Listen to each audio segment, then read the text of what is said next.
मुंबई गोवा राष्ट्रीय महामार्ग 66 वर विरनोडा येथे भीषण अपघात होऊन एक जण ठार होण्याची घटना आज पहाटे 4:15 वाजण्याच्या दरम्यान घडली. नियाज झारी वय 38 असं त्याचं नाव आहे. अपघातात बोलेरो कारचा चक्काचूर झालाय. अपघात करून पलायन करणाऱ्या ट्रक चालकाला पकडण्यात गोवा पोलिसांना यश आलंय.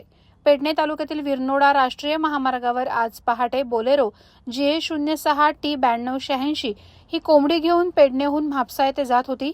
विरनोडा येथील संत सोहिरोबानाथ अंबिये शासकीय महाविद्यालयासमोर भीषण अपघात झाला.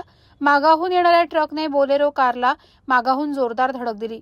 यात बोलेरो चालक नियाज झारी वय 38 हा जागीच ठार झाला, तर बोलेरोमधील अन्य 2 युवक जखमी झालेत. अपघात होताच ट्रक चालक घटनास्थळावरून फरार झाला. मात्र पोलिसांनी पाठलाग करून धारगळ येथे त्याला पकडलं. अपघातात बोलेरोतील सर्व कोंबड्या जमिनीवर कोसळल्या. पेडणे तालुक्यात अपघातांची मालिका सुरूच असून मागच्या 2 दिवसांपूर्वी मांद्रे येथे भीषण अपघात होऊन भाऊजे नणंद यांचा मृत्यू झाला होता.